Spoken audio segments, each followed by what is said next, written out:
Well, good evening once again from our NBC News headquarters here in New York. Day 1019 of the Trump administration. And as the president takes his fight against impeachment, as he did tonight, to Lexington, Kentucky, Democrats feel they are gaining in building their case against him. Just tonight, Lev Parnas, one of those two Rudy Giuliani associates in the effort to have Ukraine help Trump investigate his rivals, has agreed to give documents and testimony to Congress.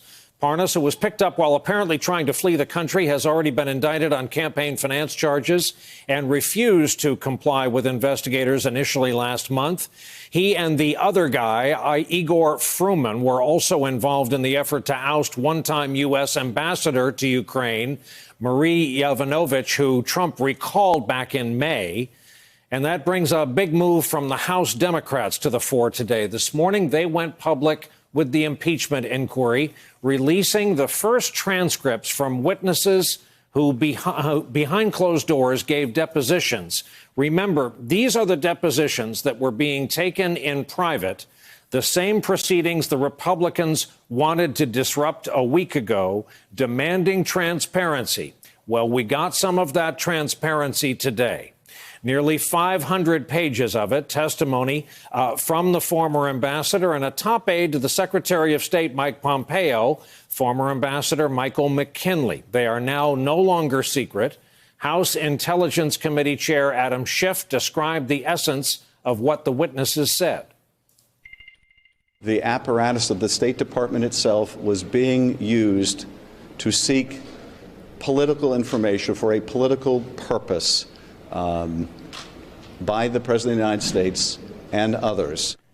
It's actually gripping reading as our former ambassador Yovanovitch testified she learned of plans to get rid of her from, quote, people in the Ukrainian government who said the former prosecutor general was in communication with Mayor Giuliani and they had plans and that they were going to do things, including to me. She added, they told me I really needed to watch my back.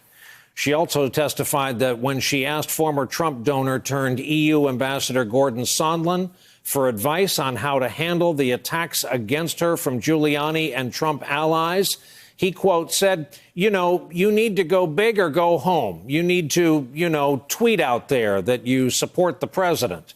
Yovanovitch says a Foreign Service official eventually called her at 1 a.m. to warn her, quote, there was a lot of concern for me that I needed to be on the next plane home to Washington.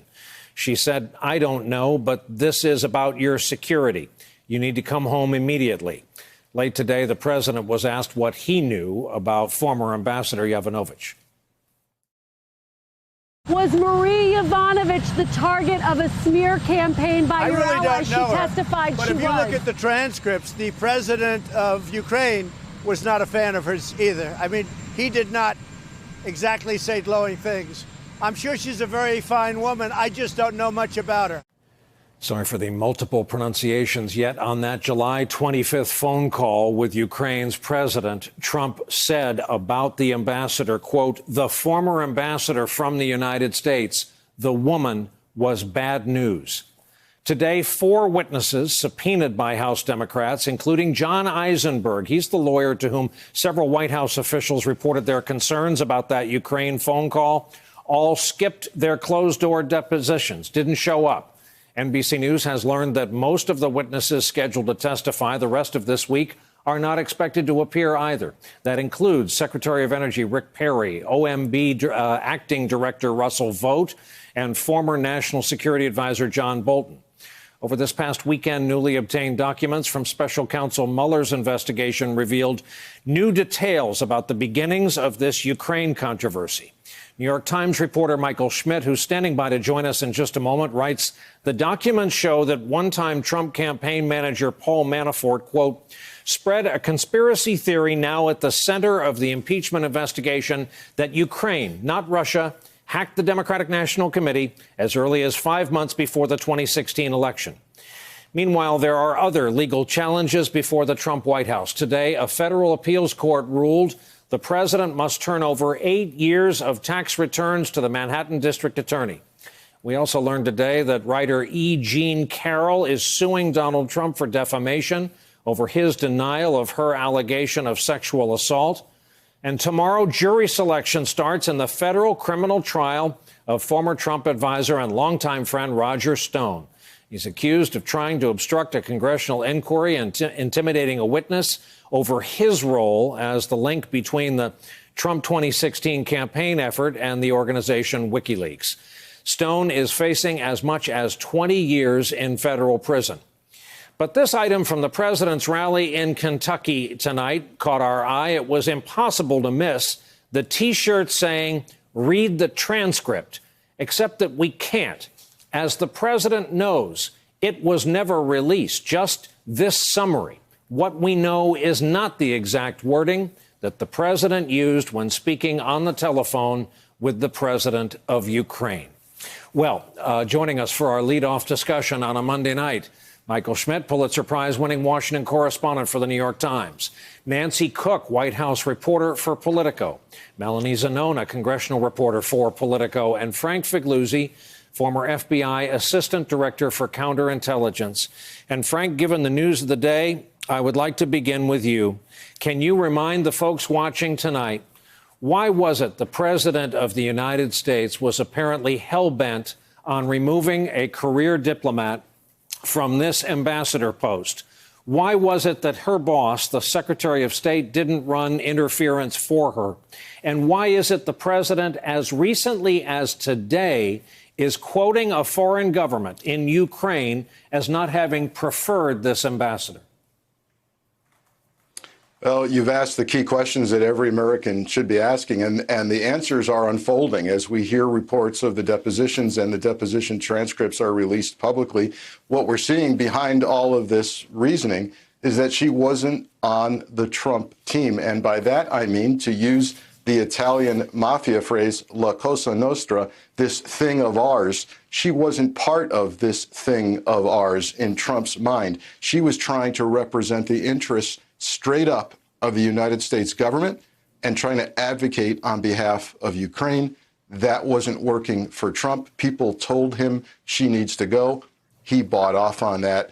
It's all about the self-interest over the national interest. Michael Schmidt, remind us when she first was seen as an obstacle to the Trump camp, and also remind us how little sense it made from the get-go that Ukraine was meddling in our 2016 election. Well, if you follow the story of what's unfolded with Ukraine, basically from the spring until now, Rudy Giuliani really got the president's ear around the end of the Mueller investigation, and he was trying to help the president prove that he had done nothing wrong and that it was his enemies that were actually the problem. And in the process of that, Giuliani convinced the president that this ambassador had to be removed. Now, the question is, what was truly motivating Giuliani to do that? Did he really believe that the ambassador was corrupt and was really holding up, issues in Ukraine and that really needed to be fixed?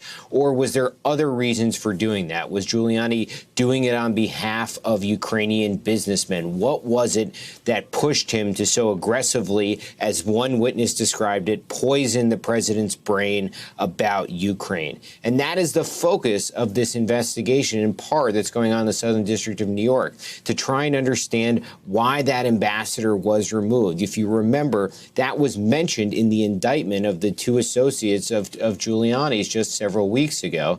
And it's something that they're trying to understand. This is an action that the president ended up taking that doesn't really have a real answer to it. Melanie, starting tomorrow, what are the Democrats up to, and what's the rollout strategy on this case? Well, they have been releasing these transcripts bit by bit instead of an entire batch. The one advantage of that for Democrats is that they can keep their momentum going, especially if they've really hit a wall in their quest for more impeachment evidence. As you mentioned earlier, a bunch of these witnesses stopped showing up today. We're not expecting any more witnesses to show up in the coming days. So I do suspect that every day we'll probably see a few more transcripts. Tomorrow there's two big ones, Kurt Volker, as well as Gordon Sondland, two of these U.S. diplomats who were involved in this pressure campaign. But beyond that, Democrats are going to have to start figuring out, who do they want to bring in to testify? who do they think can make the best case to the American public that the president deserves to be impeached? And perhaps with Marie Yovanovitch's testimony today, she did come off as a sympathetic witness. She talked about her security being at risk and that the president, was going after her and she was concerned about that. So perhaps she could be someone they bring in, but they just haven't made those decisions yet. Nancy Cook, I mentioned the T-shirts in the crowd tonight in Kentucky. Read the transcript. We can't. We would love to, and that much we know is fact. If the White House can't argue on the facts, what's going to be their pushback strategy, again, starting tomorrow?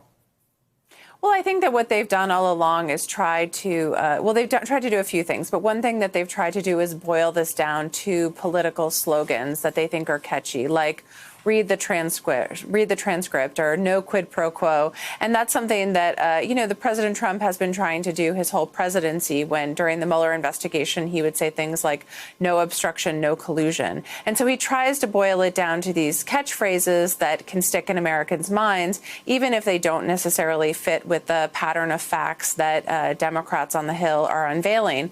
I think that the argument that I'm going to be watching that is a bit more nuanced is how Republicans on Capitol Hill justify this. We've seen senators who are going to be the next people who have to consider whether or not the president should be impeached after the House change their argument a little bit in the past week, so that now they're saying, I don't want to talk about it. I'm going to be a juror in a Senate trial. But really, it's a topic that Republicans in the Senate want to avoid.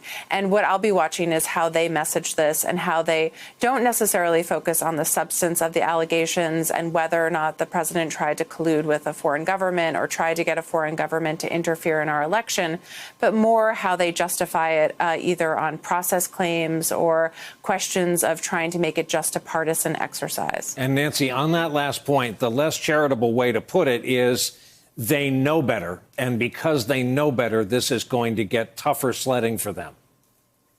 Absolutely. And I think that it already has gotten tough sledding for them. We've seen a bunch of them, come out and sort of hide from my colleagues in the Senate, hide from my colleagues who cover the Hill, sort of saying, they haven't read the transcript, or, they're not familiar with the documents, when in fact they've been splashed all over the news when it's come about. And it's interesting because I do think that President Trump originally took the stance of thinking he was going to bully senators or bully Republicans into supporting him. But both White House aides as well as Senate Majority Mitch McConnell have told him that that's really not the way to go. What you need to be doing is wooing Republicans. And so what I think we'll see this week is more Republicans going to the White House for lunches and meetings, which is what the White House has been doing to try to keep the party unified. And Melanie, you just used the expression hitting a wall. So many things are going on with the Democrats right now. They are indeed, if people are willing to say we're just not going to show, then they're not going to show. So they're hitting a wall in that respect. They've got to decide if a big fish like Bolton is worth the wait, because at the other end, they have the clock and the calendar, and they're unforgiving. Yeah, that's exactly right. That's the dilemma right now for Democrats is, do they sit around and wait for these legal battles to play out? Or do they move forward and just add this to an article of an obstruction of Congress? And based on what Adam Schiff, the chairman of the House Intelligence Committee, said today, it sounds like they're not willing to wait around. They feel like they have enough evidence because up until today, they've had witness after witness line up and spill their secrets and defy the White House non-cooperation strategy. So Democrats feel like they have enough here. They want to move forward. They do not want this stretching into 2020. The timeline has slipped a little bit. We used to think it was going to happen by Thanksgiving. Now it's looking more like Christmas. But when you start looking at the calendar, you think you can get through the next couple of months pretty quickly here for Democrats. Mike Schmidt, I'm trying to prevent asking you to make a judgment, but I'll put it this way. Folks over the weekend heard or read something perhaps about Mueller investigation documents now coming public. In your view, has anything come public that would cause Democrats to say, where was this? Why didn't you use this effectively? Or a third category, can this now be turned around and used for the compilation of an impeachment case by the Democrats?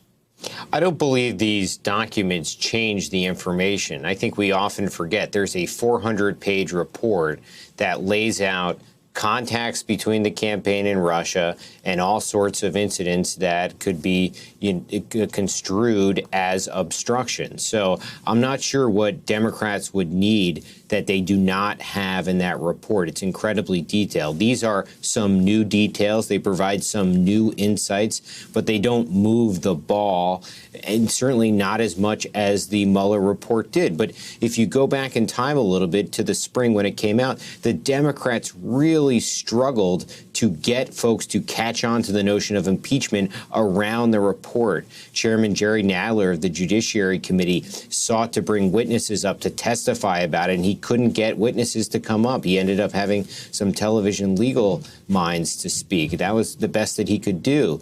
And now the difference with Ukraine is the fact that they have had so many witnesses, and they've been able to build that momentum and really make an argument to the American people that what they are going through is worth it. Frank Figliuzzi, as much as it defies reason, why would a guy like Manafort have been spreading around a theory of election interference on the part of Ukraine 6 months before our election, certainly months before our presidential election? What do you think that was about?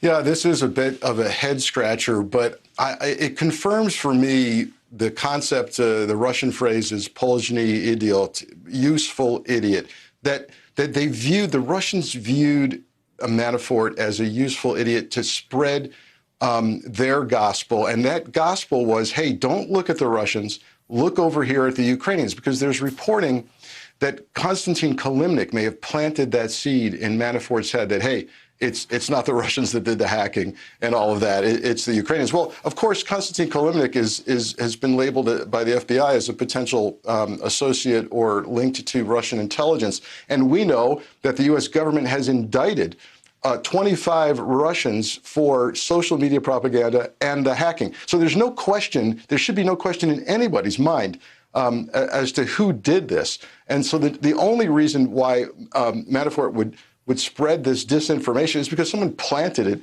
in his head and he followed along.